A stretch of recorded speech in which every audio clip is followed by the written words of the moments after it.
Welcome to part 3 of my dad trying to pray away the gay at my sister's quinceanera. And me and her start going at it because this bitch has the audacity to get up in my face and be like, oh, maybe God wanted you to hear this. Maybe God wanted you to hear this. God knows everything. God sees all. And I'm like, girl, I don't give a fuck. And I don't mean to be disrespectful, but when you're in my face and you're kind of yelling at me and being very antagonizing, I'm going to start being antagonized. My mouth is very, very, very ruthless, okay? Sometimes I don't even know what the fuck I'm saying. Stuff just starts coming out. So yeah, I did said fuck you and I said fuck God and I said all this, and I do take that back because I do believe in God.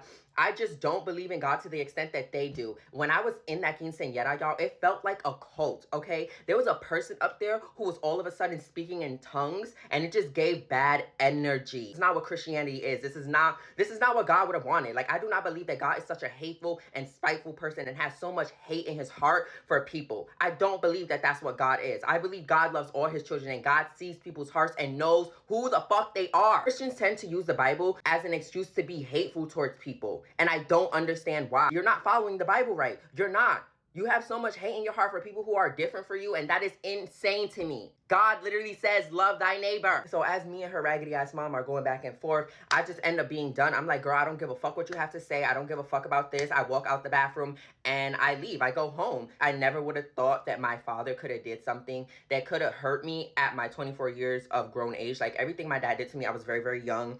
All the abuse and all of that I went through with him. I'm just like, you know what? Like, I'm over. I'm 24. Like, I haven't spoke to this man in so long. I don't speak to him. I don't have a relationship with him or anybody on his side of the family. So the fact that he went out of his way to do this, like, it just felt so planned. Like, why was I specifically singled out and called up to the stage? Why the fuck did one of your people from your church literally follow me out of the room to tell me, oh no, like, we're not being disrespectful, like, you can change. Like, it was so singled out and it was so disrespectful. To end this off though, I just want to say, like I said, I do believe in God, but I do not believe in God the way that they believe in God. I think that they are in a cult. It is very weird and scary. I've been to their church a couple times. I have never felt safe. I have always felt bad energy. The lady up there who was speaking in tongues, that is not what Christianity is. That is not what God is. God loves all his children, period. That's what I choose to believe, and that is what I believe. Anything other than that, don't care.